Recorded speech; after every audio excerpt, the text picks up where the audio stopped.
আমি আজহারির ছেলে, আমি আজহারির ছেলে। কখনো কোনোদিন কারো পারমিশন ছাড়া কারো মোবাইলের গ্যালারি চেক করবেন না। কখনো কোনোদিন কারো পারমিশন ছাড়া মোবাইলের গ্যালারি চেক করবেন না। কখনো কোনোদিন কারো পারমিশন ছাড়া ফেসবুকে মেসেঞ্জারে কে কার সাথে চ্যাটিং করেছে এটা দেখা যাবে না।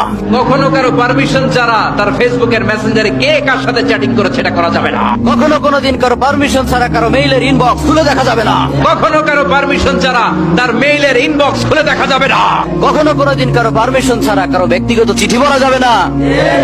দিস ইজ ইসলাম, এটাই ইসলাম। কখনো কারো পারমিশন ছাড়া কারো ব্যক্তিগত চিঠি পড়া যাবে না।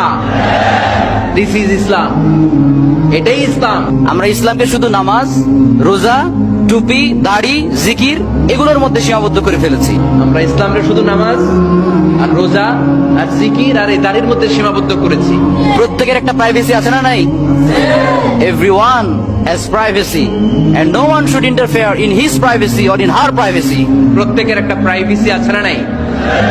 Everyone has privacy and no one should interfere in his privacy or in her privacy. আমি আজহারির ছেলে, আমি আজহারির ছেলে, আমি আজহারির ছোট ভাই, আজহারির খালাতো ভাই, আজহারির চাচাতো ভাই। মেলাতে গিয়ে হারিয়ে যাওয়া আজহারির ভাই। মানে আমি আর আজহারি একসময় মেলাতে গেছিলাম ছোটবেলায়, আমি হারিয়ে গেছি, বুঝতে পারছেন? ফেসবুক যারা যারা ইউজ করো তোমাদেরকে একটা সাজেশন দিয়ে যাই, তোমরা রিউমার স্ক্যানার নামে একটা পেজ আছে, পেজটা ফলো করে রাখবে। পেজটার নাম কি সবাই বলো তো? যুবক ভাইরা, পেজটার নাম কি? Rumour scanner. মানে বাংলাদেশে যত রকমের গুজব আছে, মিথ্যা সংবাদ আছে, ওইখানে খুব সুন্দর করে এগুলো জাস্টিফাই করা হয়। যতগুলো গুজব দেখবে সবগুলোর আসল হোতা ওখানে খুঁজে পাবে।